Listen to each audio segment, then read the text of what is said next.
Welcome to the Cardinal News of Virginia, a podcast from Cardinal News.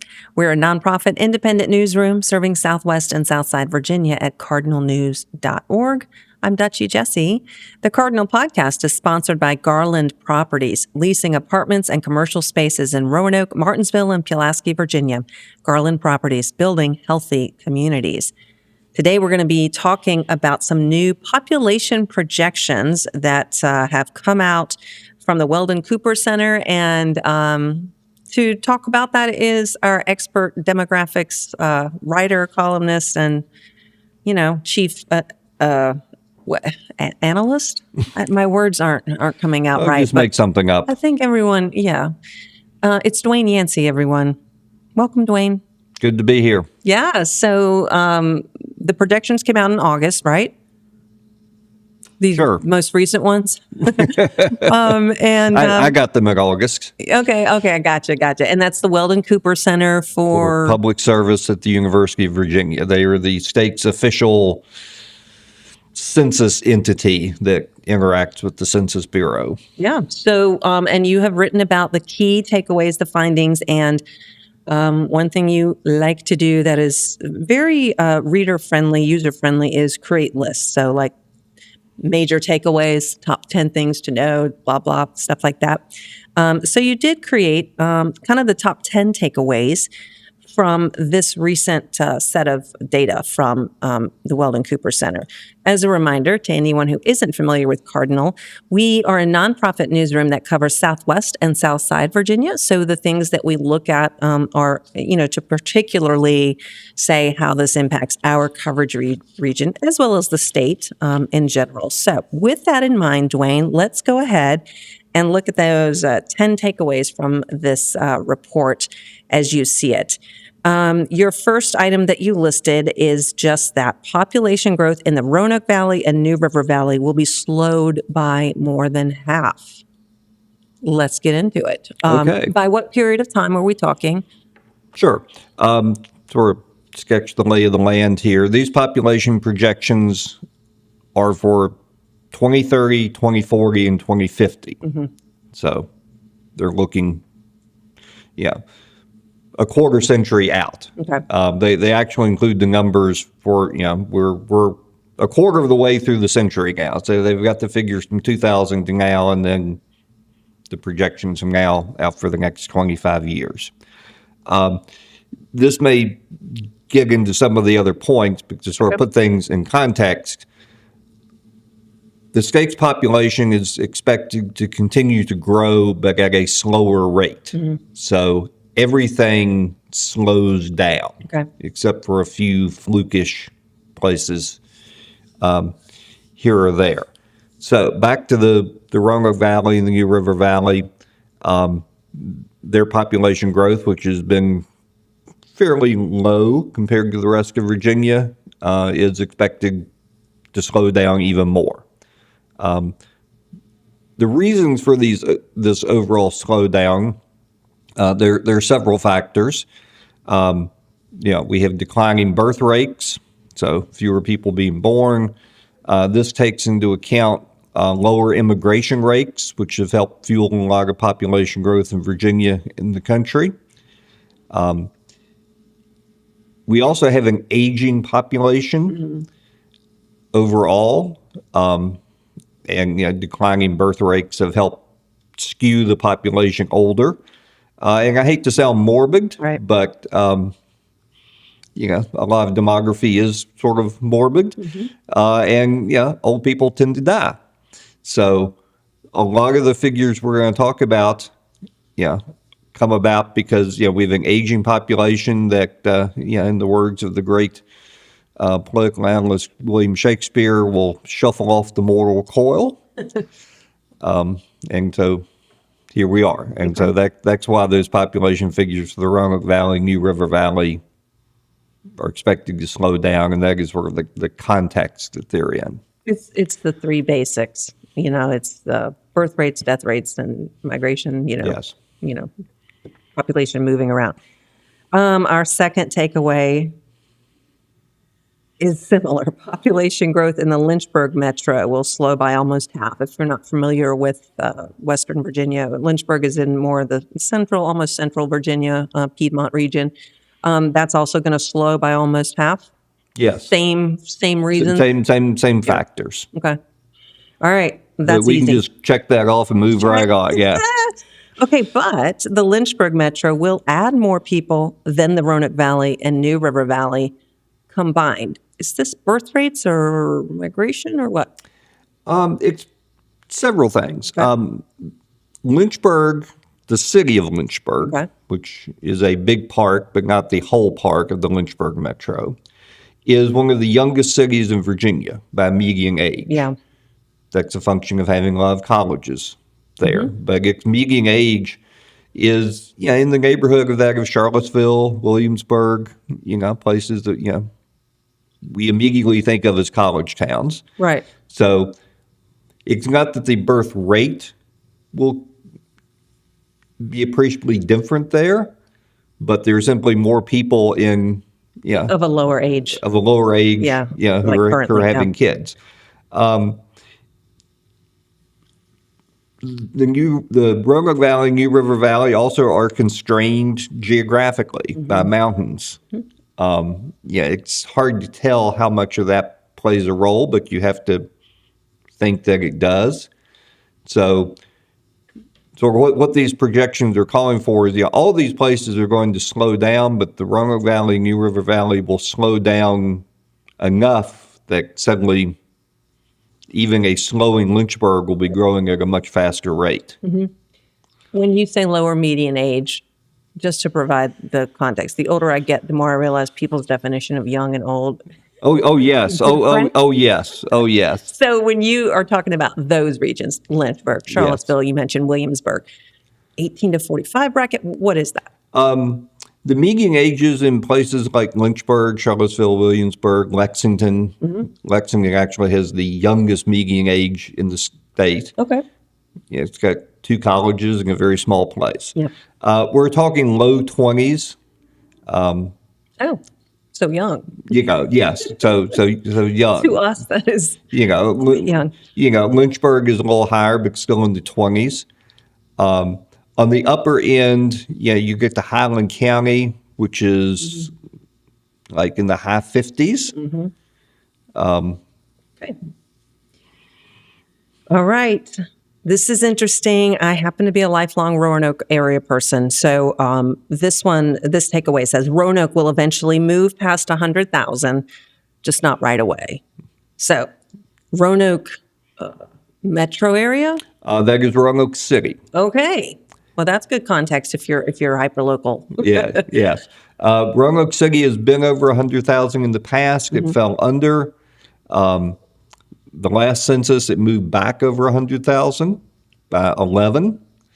Roanoke was very happy to find those extra people. These projections expect in the 2030 census, Roanoke will be back under 100,000, but in future years, 2040, 2050, we'll move past 100,000 again. And that matters. I mean, there's some prestige, I suppose, involved, but also just lots of rankings and lists, count places of 100,000 and up. Right. If you're trying to locate a business or something. Locate a business, funding, various sorts of government funding, are based on population. So that's why the 100,000 matters. Cool. Very interesting. All right. By 2050, your next takeaway says Roanoke County will be bigger than Roanoke City, I presume. Yes. Again, kind of hyper local, but that's interesting if you're familiar with the valley here.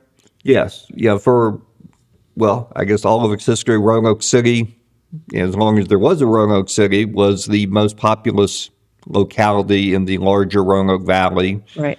By which we mean also Roanoke County, Salem, Bogota County. We've been wondering for a long time when Roanoke County would edge past the city, and 2050 looks like the year. Okay. Franklin County will lose population.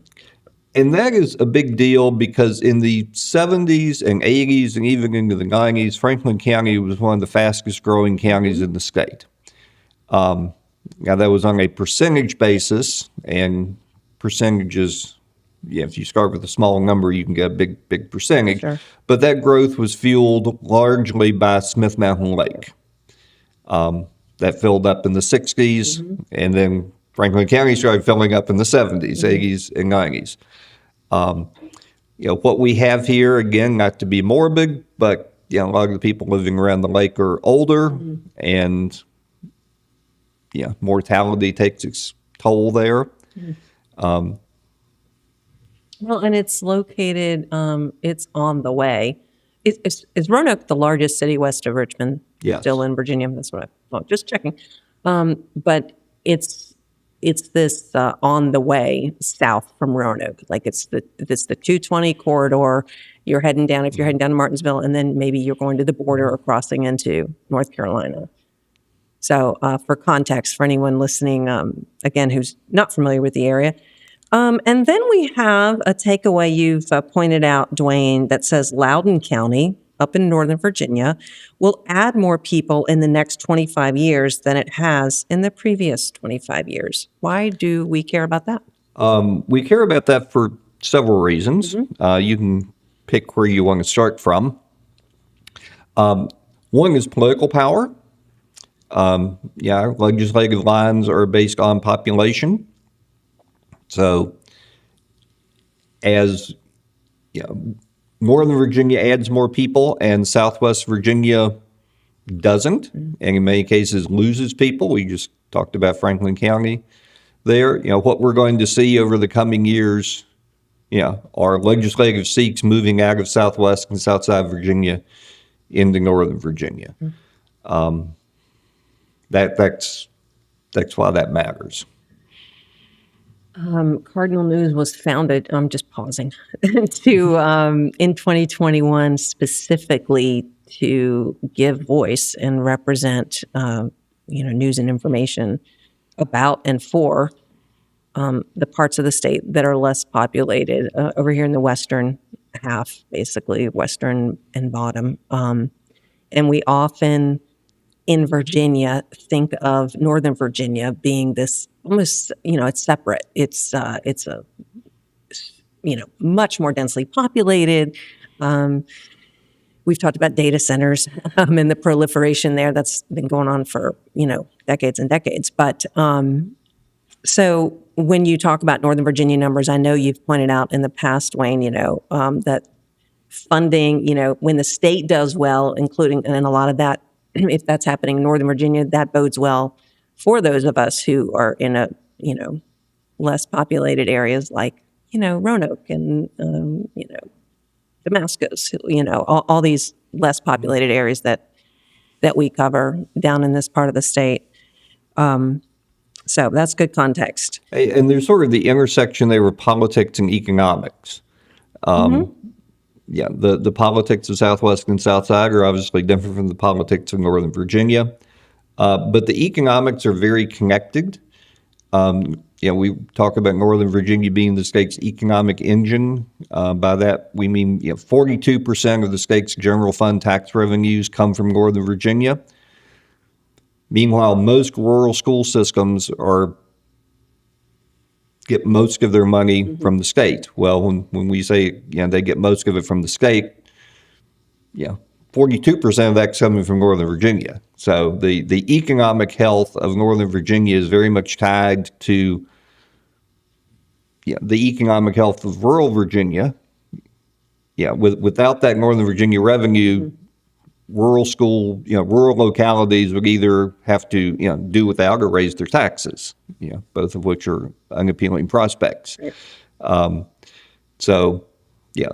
The better Northern Virginia does economically, the better that is for rural Virginia. Sometimes that's hard to see politically, but that's how the economics work out. So, another part of the impact there is, yes, that growth in Loudoun County. We're going to be seeing more legislative seats move out of Southwest Virginia and wind up in Loudoun County. on the other hand, that's where the tax revenue to fund our schools is going to come from. Okay, so this next one goes along with a point you made earlier. The population decline in some rural areas is going to be steep. Yes. We know what. Right. I mean, it's death rates. Yes. And by steep, here's what we mean. There are some localities in Virginia that over the next 25 years are going to lose about a third of their population. Yeah. There is one locality, Buchanan County, that is projected to lose almost half its population, 48% between now and 2050. The irony is many of these places have more people moving in than moving out. And that's been something we've seen since the pandemic is more migration into rural areas. It just can't keep up with the death rates. So if you want to visualize it, the moving vans coming in cannot keep up with the hearses going to the cemetery. Yes, yeah. No, it's not enough to make up for that, is what you're saying. Okay. And then some localities, this goes along with that. One of your takeaways is some localities will become just a shell of their former selves. So talk more about that, because when we talk about steep declines in population, for anyone listening who's like, well, it doesn't sound good, but why is it such a bad thing? Other than you mentioned, on the other hand, Roanoke getting past 100,000 would be a source of prestige. And the opposite then might be true. So talk about why that matters. Everyone knows the phrase growing pains. Well, there's the flip side of that, which is shrinking pains. Let's talk about Buchanan County. Yeah. In 1980, Buchanan County reached its population height. There was a coal boom going on. We had an energy crisis. Coal was part of the solution. Buchanan County had a growing population, and we talked earlier about age. Buchanan County in 1980 also had one of the youngest median ages in the state, like about 26 years old. If you were young, a young adult, and were interested in coal, there seemed to be a future in Buchanan County. Well, coal, obviously is not where the future is now. So Buchanan County has steadily lost population since then. Young adults have moved out. The population is older. That population is now about to die off. And so we're going to see this very steep decline over the coming years, half of its population over the next 25 years. The result is going to be come 2050, over the course of a lifetime, someone born in 1980 would be 70 by 2050. Buchanan County then will be a quarter of its size. Yeah. 3/4 of the population will have gone away. Well, why does that matter? Buchanan County is currently in the process of consolidating some of its schools, which is always painful for any community. And in a rural area like, particularly a mountainous one, you're talking about some fairly long drive times for students, who used to be able, there were probably long drive times before in a rural area, but now, they will be even longer. Some infrastructure, that's a case where, the county can reduce its infrastructure, but other infrastructure, is harder to reduce. There are other counties in Virginia that have just one county school system now. Right. And, got school system, one county high school. The county shrinks, they'll still have one high school, but fewer people there to pay to support it. So there's, not necessarily an economy of scale there. There's some expenses you can do away with, but some you can't. If you have,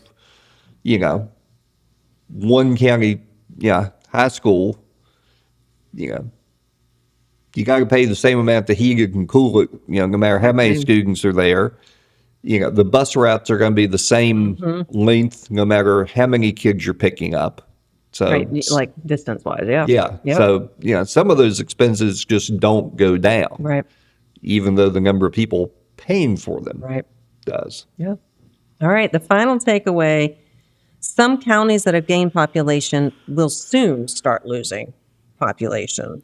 Like who? Like where? Well, if you've read my column, or readers who read my column,